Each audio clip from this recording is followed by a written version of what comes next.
Coming up on Garden Talk. If you've never heard the name before and it's got a lot of syllables and the price is incredibly cheap, avoid that manufacturer. Nowadays, there are some pretty crappy lights that still get surprisingly good results. Just because they managed to get the spectrum and the diodes right, you cannot simply get your light intensity up to 50,000 lux or whatever with the wrong spectrum and expect to get great results. The number one problem with lighting is often that the first time you set it up, you allow a light leak to happen during the dark hours. More often than not, it's not that a person gets a bad light, it's that they get a good light and they hang it incorrectly.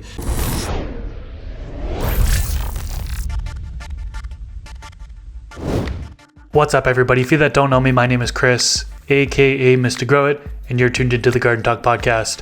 This is episode number 66. In this episode, I interview Lex Blazer. Many of you know him from his YouTube channel, since he's been uploading videos since 2011 and has over 261,000 subscribers. One of the things that he has a ton of knowledge in is lighting for plants, and that's what we're going to get into today. He talks all about LED grow lights, and we also touch upon some of the traditional forms of lighting, such as HID. Thanks to all of you who support this podcast through Patreon. If you'd like to support, you can do so by going to patreon.com/MrGrowIt. Before we get into it, I want to acknowledge that one of my goals for this podcast is to bring zero cost for information about gardening, all plants, to the general public. That being said, I'd like to thank the sponsors of today's episode who helped make that goal possible. Thanks to Mars Hydro for sponsoring this episode. Mars Hydro is running a sale on their all-in-one grow tent kits that have everything you need to start growing. The grow tent kits come in various sizes from 2 feet by 2 feet up to 5 feet by 5 feet, and many include a grow tent, grow light hangers, a ventilation system, grow bags, and more. Check out their website at mars-hydro.com, and you can use the discount code MrGrowIt for a discount on any of their products. Big shout out to AC Infinity for sponsoring this podcast. AC Infinity is well known to produce high quality products and provide excellent customer service. They have the thickest grow tent on the market today, inline fans with a controller that can automatically turn on and off according to specific set points. They have seedling mats, trimmers, drying racks, and several other products that you can use in your garden. I will leave a link to AC Infinity down in the description section below, and you can use discount code MrGrowIt during checkout for a discount on their products.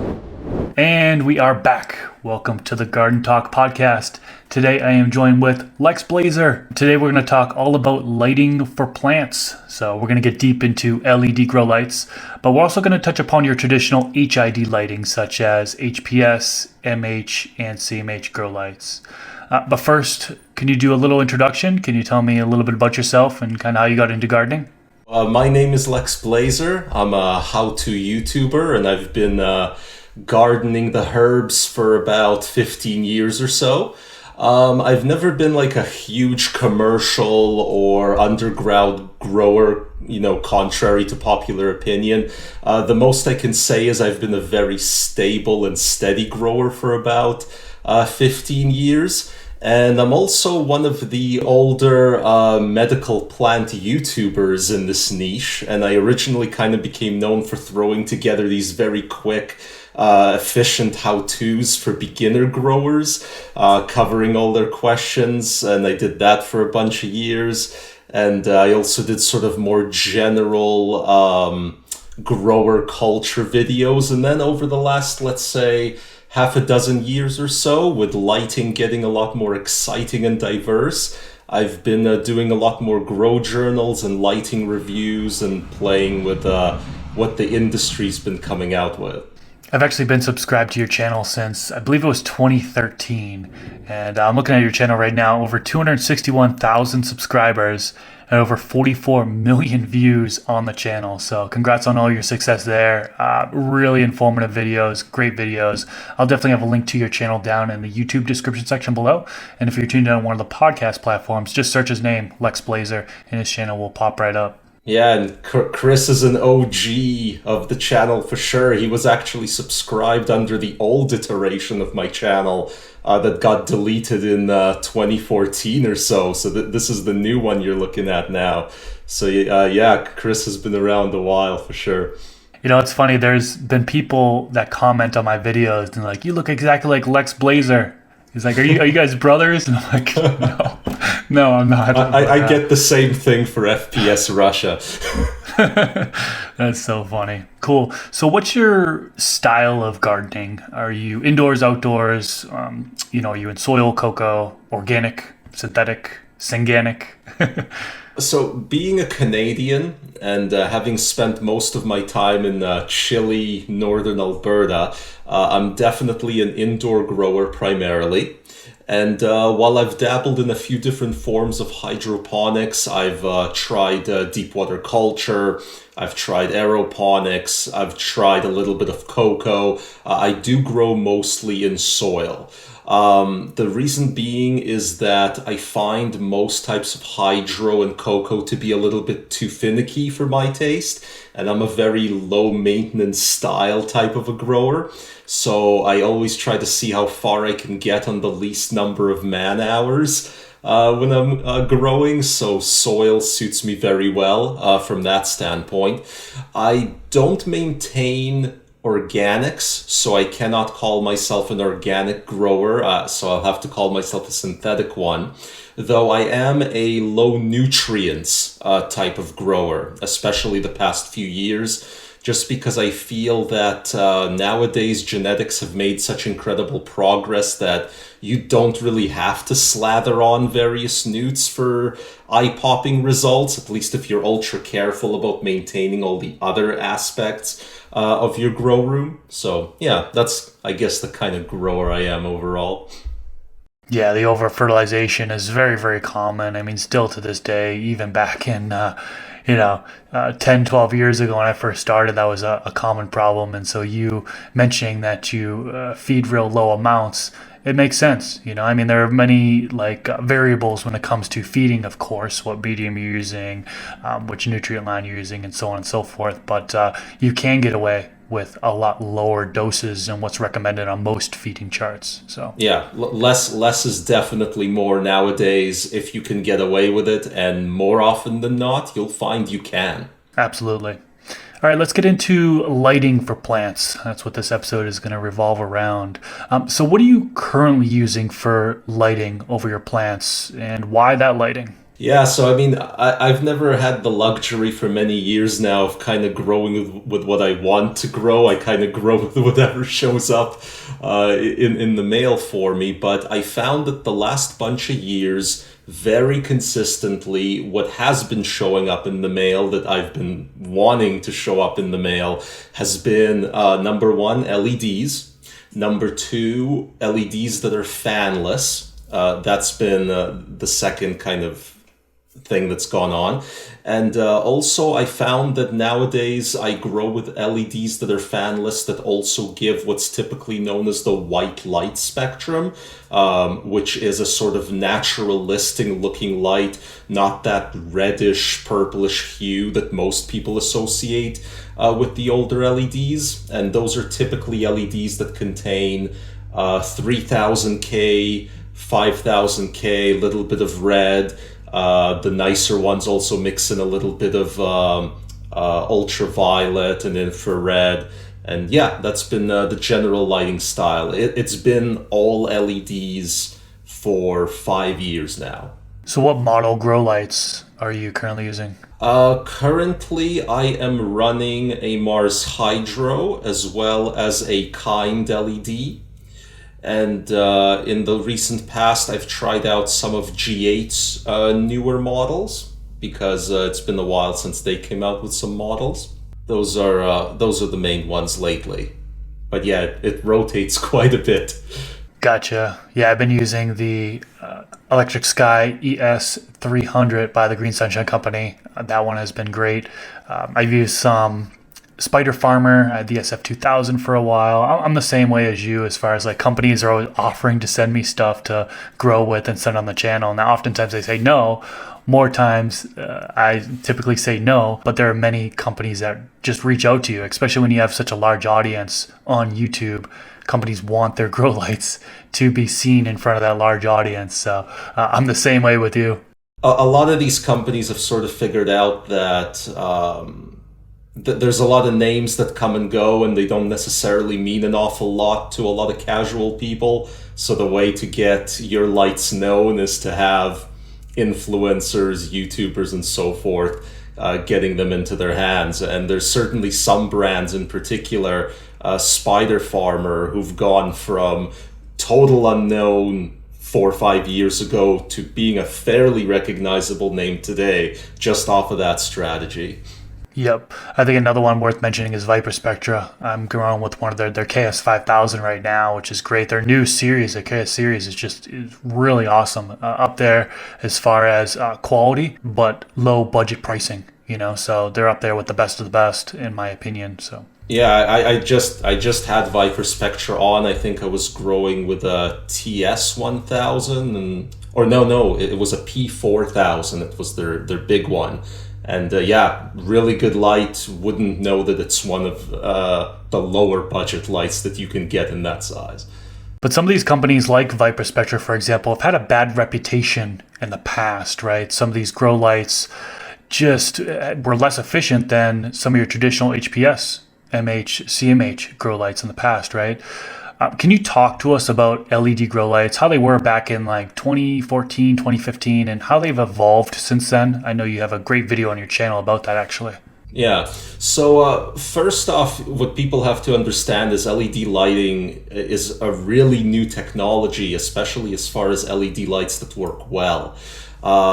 It used to be the case that lighting was a lot more expensive per watt in terms of the cost of the lighting fixtures. They were far less reliable because they had more components back in the day. Every single diode had more circuitry. There used to be fans, which there aren't. The build quality used to be lower. The manufacturers simply didn't have any experience because all of them were new to it. And also, most importantly, the spectrum has changed a great deal. There used to be a really basic spectrum and there wasn't really enough in it. And it was too far removed from natural sunlight. Back in 2014, 2015, a good LED light had maybe 3 different colors in the spectrum, 3 different diodes, and they were mostly like a blue and a red and then a deeper red, and that's all they kind of had. It didn't work very well. Over time, what happened was spectrums got added, spectrums got refined, build quality increased, actual true power efficiency in terms of what these lights draw from the wall actually went up. So nowadays they're truly half of HID or even less, whereas before saying that was kind of like a stretch if you counted the ballast from the HID and so forth. Nowadays it's a lot more than that. And of course, the prices for the fixtures themselves dropped dramatically. Dimming was introduced, daisy chaining was introduced, the LEDs became silent, slimmer, brighter. Like, it all just got better and better every year since the 2014-2015 zone that you mentioned.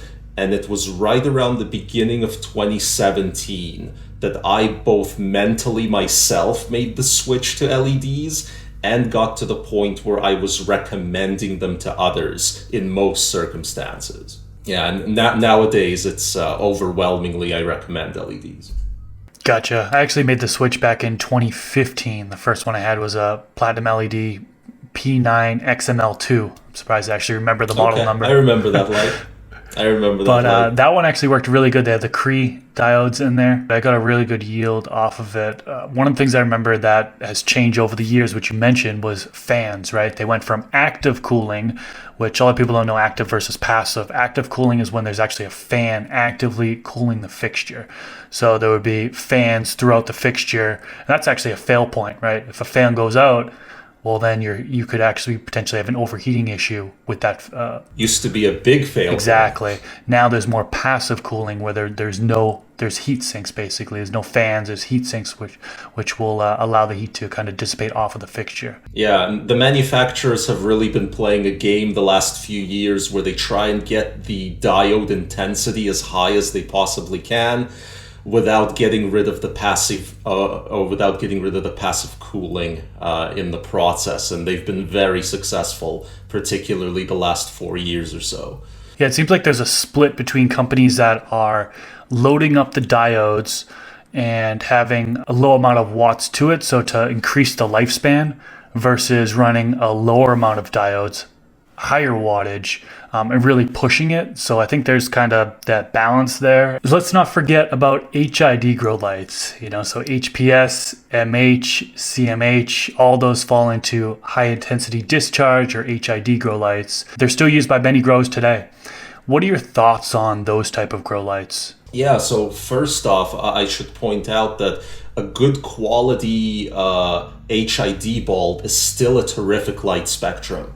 It's actually in many ways second only to sunlight, which is the best light spectrum. The one issue with HID is, of course, the electrical inefficiency.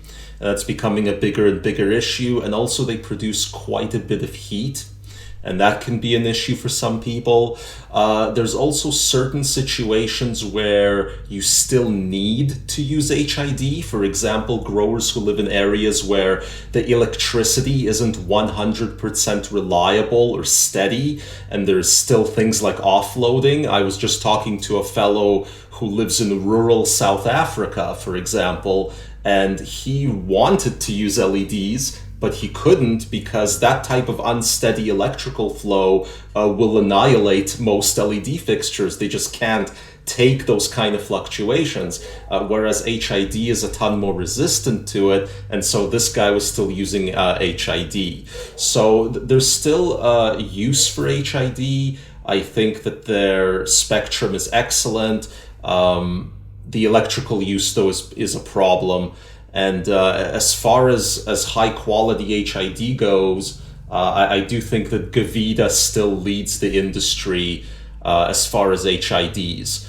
It's not that their bulbs contain a spectrum that's so superior to every other HID, since every grow bulb oriented HID gives off a decent spectrum, but they certainly have the best longevity on their components, and that's why the commercial growers use them so much. There's still many commercial growers, in particular the old school guys who've been around it a long time, because they're in a setting where the lighting is, and the cost of the lighting is less of a issue for the overall grow, they'll still stick to HIDs, and that's all good. Yeah, I think as the years go on and LEDs are more and more popular, people are kind of forgetting about HID. HPS, MH, CMH, they still have a place in here for sure. I used HID grow lights, particularly I used the MH and HPS for the first 6 years of growing.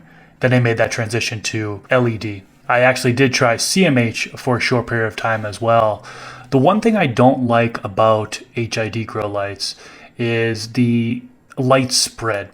Unfortunately, you've got that just a hot spot down in the center, and then the outer edges, really the par drops off. Now, I know that it is going to be, the reflector is going to have a big impact on it, but that's one thing I feel like that a lot of these new LED grow light fixtures have a big leg up on them, is being able to evenly spread that light across the entire footprint. And also the efficiency. I mean, you touched upon that a little bit. Back in the day, I would run a 600 watt HID grow light in a 4x4 grow space.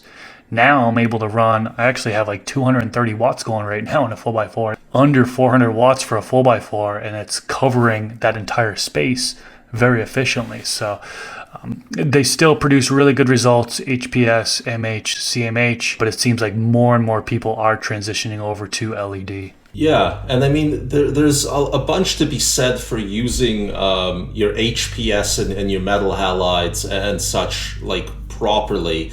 There's kind of a few tips I often give people. Like, first off, if you do go with HID, do use a digital ballast, not a magnetic ballast.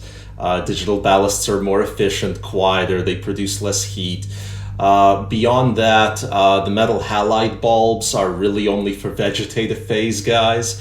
They don't work well during flowering. Back in the day, the low-budget folks who could only afford one bulb and they'd buy an HID bulb, what they'd actually do is they'd buy just the HPS and they'd use it for vegetative and flowering. And that was okay, but not ideal because the metal halide bulbs have a slightly more of a blue tinge to their spectrum, which worked better for veg. But yeah, you just can't use the metal halide during flowering. And as you said, like with HID bulbs, your choice of reflector makes an enormous difference to the performance as well as to the longevity of the bulb. So like, for example, your hood reflectors that have glass covers to them, those reflectors are more expensive and they're heavier and a pain in the butt to hang, but they're just amazing for hooking up ducts to them and then getting all that excess heat out from all the lights out of the room, which is really kind of important when you're running, 12, 16, 20 lights in a big room. You really gotta dissipate that heat out. So, yeah. That's one of the main struggles that I had living in a desert region is the heat that it produces, right? And I had to have the one with, I had the wing reflector before, but having the actual cooling hood where you can hook up the ducting was so key for somebody like me. It used to be a life changer, and there were all sorts of guerrilla grows that were working with limited space, limited ceilings, limited ventilation sometimes. So yeah, you had to take what you could get for heat removal. Yeah, even though there are some downsides to HID lighting, the flowers that are produced, that's still some people's argument today is the flowers are just, it can be so good. But let's get back to LED grow lights. So in your opinion, what makes a good LED grow light? Well, one thing I'll say is that nowadays there are some pretty crappy lights that still get surprisingly good results, just because they manage to get the spectrum and the diodes right. So I don't want to discriminate too much against any particular light, but generally what makes a good light is that a good manufacturer, number one, has a years-long track record of making them. And they have high-quality diodes, either Samsung or Osram, and they'll tell you, which ones. Beyond that, you want a good grow light that has a minimum number of components. Because as we discussed earlier, there's fail-safes on those kind of spots. Nowadays, the manufacturers have gotten good about that. And you want a light that dissipates heat very well. And you also want it to come with as many features as possible. Now, for LED lights, features means, number one, it's properly waterproofed, which some of the less expensive lights might not be, but they come with waterproof designations that you can look up to make sure that they're there. And they do have to come with some basic functionality. The big one is dimming. And it used to be that there was no dimming, then there was dimming done with a screwdriver if you do it right. And nowadays you kind of should expect a proper dimming knob on an LED light. And you also want them to have a daisy chain capability so you can tie a whole bunch of them together. And that's pretty much what it entails. I should note though, like I said, you can get some amazing results out of lights that aren't impressive in many other ways, and spending $1,000 on a light and hanging it wrong is pointless. And more often than not, it's not that a person gets a bad light because there's so many good lights on the market. It's that they get a good light and they hang it incorrectly. So for example, when dealing with LED lights versus HID, you have to always bear in mind how much closer an LED light has to be to the canopy in order to get the same kind of light intensity that an HID will give you from a couple feet further away. I think one thing that I would add that you hadn't mentioned is the light spread across the footprint. There's still some LED lights out there that have the light focused towards the dead center of the footprint, and then it really drops off as you get to those outer edges. I'm talking like 1,000 ppfd dead center, but it drops down to like 200 on the outer edges. A lot of these companies are making the bar style grow lights these days, which really helps spread that light evenly across the footprint. So that's one of the things that I personally look for, that I personally think makes a good grow light these days. Yeah, I totally agree with that sentiment. Definitely the weakness that LED lights have had in the past was this kind of light spread concentration problem, and it was especially bad a number of years ago. And then this, once fanless LEDs took off and you could have a bar type light, the bar lights just exploded, and now every manufacturer has a bar light going on. And they are really good. They really do get the light spread even. Even if you use an inexpensive thing like the FC series by Mars Hydro, one of their lights, those don't cost an awful lot, but because of the way they're designed and they're so wide, you get excellent coverage right at the corners. So one other thing to probably get a little bit deeper on is light spectrum. I know a lot of people put a lot of focus on light spectrum, and then you've got the people on the opposing side saying that spectrum isn't as important. It's more about the photon density coming down onto the canopy. What's your thoughts on light spectrum? How important really is light spectrum? You talked about the evolution of going from blurple to more white light. Does that really matter? Can people still grow with blurple these days? What are your thoughts? Well, my opinion is that light spectrum does matter a lot. And people can grow with blurple, but they shouldn't. I do believe that light spectrum makes an enormous difference. You cannot simply, get your light intensity up to 50,000 lux or whatever with the wrong spectrum and expect to get great results. However, there are certain parts of the spectrum that you absolutely have to hit, and if you hit them, you get most of the way there. And so that's how we arrived at these white, yellow, red type of light combinations. And I do think that those are mandatory. You gotta hit those type of light spectrums in order to get plants growing the way you really want them to grow, and in a way that honestly competes with your high quality HIDs like Gavita. So that's my 2 cents on it. I'm certainly not in the camp of spectrum doesn't matter and it's all about light intensity. In fact, if anything, I'm in the camp that says that light intensity has been overdone with too much sales going on of manufacturers going, I can get it this high and I can get it that high. And they're not bothering to keep in mind, the plant can't absorb anything beyond a certain amount. So that's my 2 cents on that. I agree with you on that last point where you say it's like these lights are getting stronger and stronger, but the plants aren't able to take it, right? And there are some people out there that are going to say, that just means you need to increase your nutrients and dial in your environment a little bit more, then your plant will be able to take it. But really, some of these grow lights are going 2,000 up to 3,000 ppfd. Yeah. And these medicinal plants, they just get fried off of it. You see it in the top part of the plant and it works its way down, and it gets completely fried, and you see a stunt in growth. And a lot of folks think that they just need to increase the feeding, and it doesn't work for them. And then all of a sudden they have a lack of a harvest because of they've so much damage to their plants. Yeah, there's sort of that kind of over maximizing mentality, and it exists not just in the lighting, but it exists in the nutrients as well, and it exists with CO2 as well. Like, people think, I'm gonna get my CO2 parts per million in the room up to like 1,800, 2,000, and that's gonna do something. No, it won't. But you will spend a ton of money on your CO2 gas. So we touched upon quite a few things. There are so many things that you can look at when determining whether or not to buy a LED grow light. Are there any particular grow lights or grow light companies that you suggest people to buy? Sure. So let's break this down a little bit by budget, because budget is usually the the one differential for growers when it comes to this thing.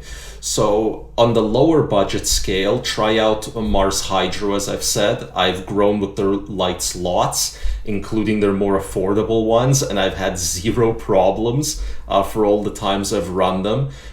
Ditto for brands like Viper Spectra and Spider Farmer. So what all of those have in common is those are all inexpensive Asian-made lights, but they're quite good. All those companies have a lot of experience making them, and they do use good quality diodes, which is kind of the main thing.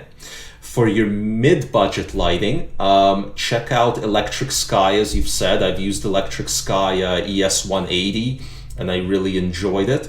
Philizon, Grower's Choice. There's also a company called California Lightworks, but that's almost getting closer to like medium-high budget. And for the high budget stuff, there is, of course, HLG, the Horticulture Lighting Group, for their quantum board style LEDs. So they make the highest end little flat LED lights, but also the newer stuff by G8. Some people don't like the older G8 model because it didn't have very good PAR, but the new stuff is very good, and obviously the manufacturing quality is top notch. I've been really impressed by the Kind LED that I've been running. So Grow Strong Industries, which is Kind LED, is doing good work. And of course Gavita, which don't only make HID bulbs, but now they've gotten into the high-end LEDs, which for example their Gavita Pro 1700E is a bar style LED light, which is just a more heavy duty version than what all of the other companies I just listed make. So yeah, there you go. That's some companies. Okay, so lots of options there. There are so many companies out there. It's hard to mention all of them, I'm sure. But taking that and flipping to the opposite side, are there any particular grow lights or grow light companies that you suggest people to avoid? Yeah, so like my advice is this industry has an odd sort of thing it does where companies show up, they make a name, they sell a few lights, and then they either disappear or they change their name over. And most of these companies are out of China. And my advice is, if you've never heard the name before and it's got a lot of syllables and the price is incredibly cheap, avoid that manufacturer. And don't be buying lights on eBay or anything like that. When you're in doubt about a brand, and there's many of these kind of names that come and go, like Seihan, Rolidro, Galaxy Hydro, there's a bunch of these names. Some of them sound like the others. Just look up reviews instead.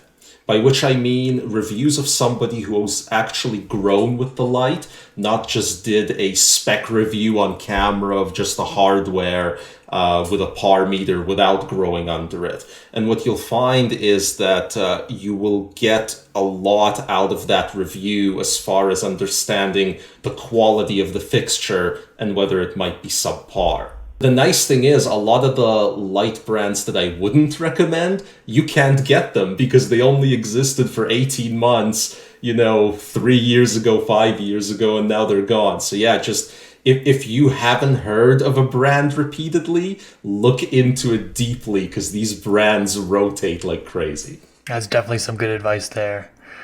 You touched upon measuring the light output. I want to get deeper into that. There are a couple different ways to go about that. Lumens, PAR, just a couple to mention. What method do you suggest for measuring light? Yeah. Well, the first thing I'll say is that the majority of casual, beginner, at-home growers, they don't need a light meter at all. They can get by without one. There are some general guidelines for how far to hang away lights. Often the lights themselves come with the manual that gives you some rough idea. And you can often just hang the light up and you can check the temperature at the canopy and have it roughly right. And beyond that, just gauge the reactions of the plants and adjust it up or down a little bit based on that. So you don't need a meter.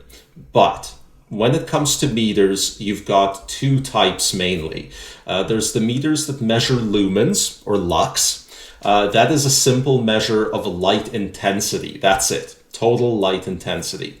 And then there's PAR meters, which measure something called PPFD. That is photosynthetically active radiation. And PAR meters only measure the light that your plants can actually utilize. And they give you a much higher level of precision. Now, most growers at a higher level can still actually get away with using a lumen meter for most functions, because all a lumen meter will really tell you is whether you have enough intensity or whether you might have too much. So if you're setting up a whole bunch of lights in a room and you're wondering, well, am I putting them close together? Am I putting them too close to the canopy? All you really need is a lumen meter to determine that. And beyond that, you know that the spectrum and the PAR and so forth is going to be okay because they're grower-oriented grow lights. Now, there's a couple weaknesses. For example, a lumen meter doesn't work as well with LED lights that have fewer spectrums on them. It's not quite as precise on those. And a lumen meter is not precise enough to measure one light that's an LED light, for example, against another light that's an LED light and know exactly which one of them gives more of the light that plants can actually use and utilize. So essentially, most people don't need a meter. A lumens meter gives them, enough data and information that most people can be happy with it. And a PAR meter is the most specific, but most growers probably don't need them and they're quite expensive. I agree with that. I actually personally ended up investing in a PAR meter. I got the Apogee MQ500, and then eventually once the extended range meter came out, it's the Apogee MQ620, which actually I think they discontinued now. It's the MQ610, but it gives you that extended range specifically for LED grow lights. And I was one of those guys back in the day which would unbox the light and hold the PAR meter underneath it and show what the PAR measurements were, but didn't use the light. Now I did that specifically for, in my defense, just to help out the viewers that were buying those grow lights or potentially buying those grow lights, because back then, and even still to this day, there are companies that lie on their listing. Specifically that PAR chart they release, which shows kind of like an upwards diagram of the different PPFD numbers across the footprint. Many companies were called out in the past for lying on that. So what I did was I got those grow lights, took the PAR measurements at the different distances, and then showed it to my audience and made them make their own decision whether or not they wanted to buy that grow light. And also help with like distance as well, kind of seeing what the PPFD is. It'll help them dial in that grow light. But I ended up stopped doing those videos a couple years back because I got tired of it, and also there were some other guys out there that do better reviews, and I was like, you know what, just start watching their videos because they do a better job than I do. So. And there's also something to be said for the fact that the exaggeration of the PAR ratings that you mentioned has improved significantly. They don't exaggerate so much, and part of the reason is they don't have to now. Nowadays, they can shoot the PAR higher than it needs to go, frankly. Yeah, I mean, there are companies like Viper Spectra, for example, that'll proudly put a lower number than their competitors because of the fact that we talked about too much light at the end, right? Earlier we talked about too much light. They built their fixtures for the right amount of light to hit the plants, at their canopy. Where other grow lights, they're advertising, 1200, 1500 plus PPFD, which you really need CO2 in order to be able to intake that amount of light. These studies have showed that. But yeah, the PAR meter, another one worth mentioning would be the spot on PAR meter, which apparently shows very similar readings to the Apogee meters, but they're a lot cheaper. So if somebody's listening, maybe check out Spot On Meter. And then there are a lot of people using phone apps now to do measurements, right? Have you tested any of the phone apps that are out there to measure light output at all? Yeah, I've had a couple of the phone apps approach me, wanting to test them out. I've tried one. I've had some buddies who've tried more of the phone apps. I haven't used them too much just because I have a par meter and I have a lumen meter, so I just don't have much use for them. But my personal opinion is that I'm quite skeptical of all the phone apps. I think that the majority of phones simply lack the right hardware to figure out par or light intensity properly. So what they're giving you is a really rough type of idea instead. And, on the plus side, it's very cheap. But in my view, if you're looking for the cheaper chicken, so to speak, just get a lumen meter. They're like $35-$40. They're not too expensive. Yeah, I think a lot of people can get away with just that lumen meter like you mentioned. So talking about the different stages of growth, how much light do you suggest for the different stages of growth? Yeah, so this is probably kind of the meat and potatoes for a lot of people watching, because that's what people really want to know is exactly how much do they need. And as I've mentioned in some of my own videos, because of the selling by manufacturers and the anteing up of lights the past few years, some people are confused about the maximum that these medical plants are able to handle. So first off, I'll say that if you take sunlight that's shining in the middle of a summer's day directly from overhead, that's something to the tune of 95,000 lux. And as far as we can tell, these plants cannot handle more than half of that roughly. So about 45,000 lux. So beyond that, at any stage of growth, you're giving them more than they can really take in.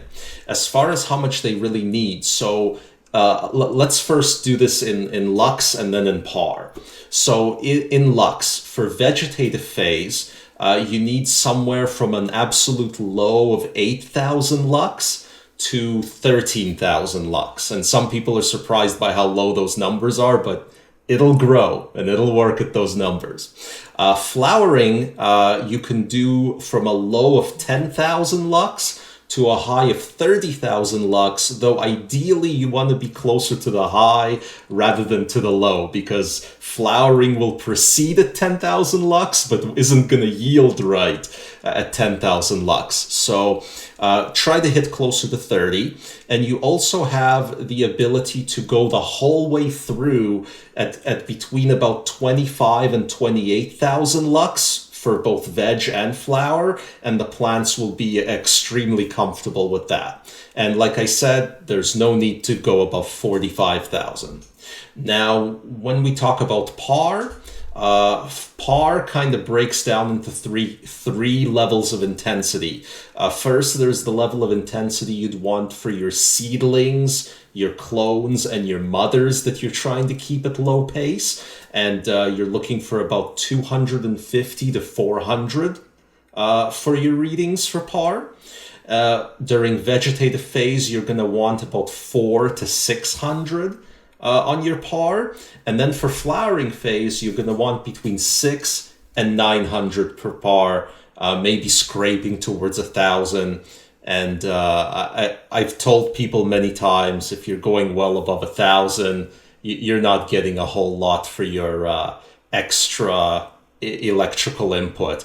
And as you said, you can increase a little bit what plants can handle by injecting CO2 into the equation and so forth. But there's no sense going into the super high figures. It's just not giving you a whole lot. Yeah, I think those are some good general ranges. I actually use the same ones for par that you use, but general ranges, I think that's what's important there. Is some people stick to it real hard and they think that if they're going outside of that at all, that they're failing. But the plant will still grow, right? You could have a plant in flowering where you give it 400 to 600 ppfd and it will still grow, it'll still flower. Yeah. Just the yield might not be optimal. Yeah, it's not gonna die, it's not gonna experience any particular deficiency as related to nutrients because you're running it like that, but it's just not needed. And I've been amazed. I've seen vegetative rooms that were actually running at about 6,000 lux, and they were running. and everything was fine, and this was in a commercial setting. So yeah, things can go low because remember, like out in the real world, these plants, things aren't always perfect. Sometimes they're slightly in the shade somewhere, there's a tree nearby, and they got to get through all of that out in the natural world. Cloudy days is another thing that can affect it. So yeah, there are a lot of things that can affect light intensity, particularly when you're outdoors. It changes throughout the day. Now, how about DLI? That's something that a lot of people now aim for. Is they look at the part numbers, but they're also doing a calculation for DLI. Do you look at DLI at all, or no? No, I actually don't. I just don't bother. I was happy with once I got the par right. I used to be unhappy slightly with the limitations of lumens, particularly as we started getting LEDs out there. But once I had par measurements, I was happy with that. I don't think you have to go further. At least that's my personal opinion. The general ranges that you recommend falls within the DLI. 40 DLI is what a lot of people aim for, upwards of 60 DLI. Now, I know there's some argument between autoflowers and photoperiod plants, and you do the math on that, right? If you're staying on an 18.6 light cycle, for example, and you've got 900 ppfd, that's going to give you about, I think it's almost 60 DLI, which is kind of the top of it. So those ranges you mentioned, I think, are good for both photoperiod as well as autoflowers. Yeah. Would you agree or disagree?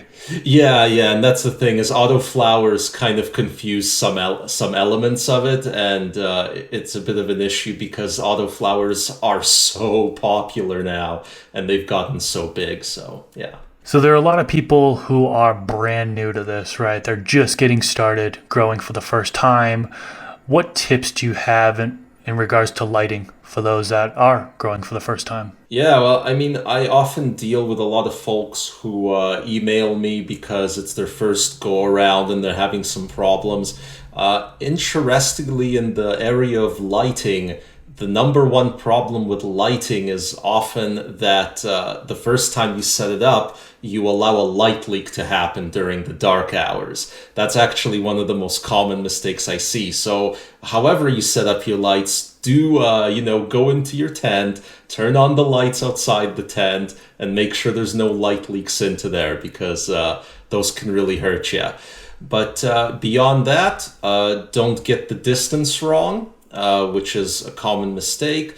Most often with LED lights, people hang them too far away and they lose a lot of light intensity over the distance, while those growing with HID lights often hang the lights too close and they cause heat stress at the canopy, and they often don't discover that it's happening until either the leaves start to cup on them a little bit, or the buds develop bleaching, which is kind of this pure whiteness right near the tips that's undesirable, and it means that your lights are too close.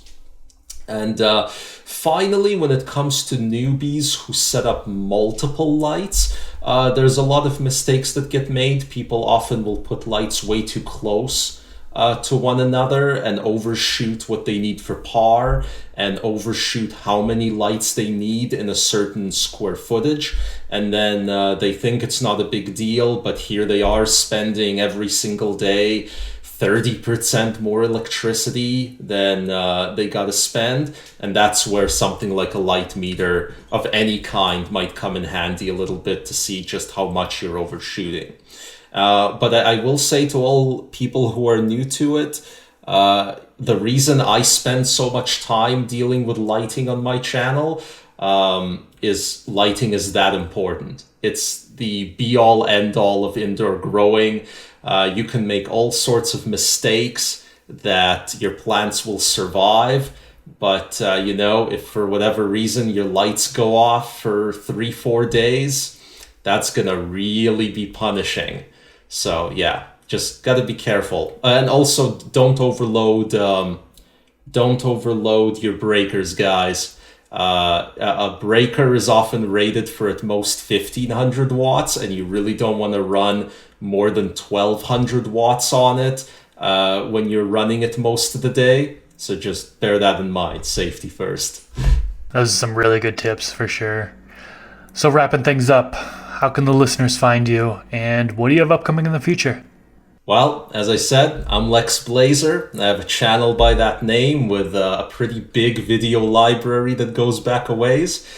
Pretty much any topic within this niche that you want to look up, if you search it up combined with my name, odds are I've done an episode on it already. And you can still find me there. Beyond that, I'm also on something called Lex's Lounge, where I talk about sort of a variety of other topics beyond just gardening. And that's kind of what I've been doing a little more of the last 2 or 3 years. Awesome. Well, I'll definitely have a link to Lex's channel down in the description section below. If you enjoyed this episode, click that thumbs up button. Also, subscribe to the channel if you haven't already. Every single weekend, I'm releasing a new Garden Talk podcast episode, and I would love for you to tune into future episodes. Lex, thank you so much for coming on to this episode today. This has been awesome. Really, really good information about lighting that I think is going to be valuable to a lot of people listening. So thank you so much for coming on to that podcast today. Thanks for having me, Chris. You all have a good one. Take care, everyone. Peace out.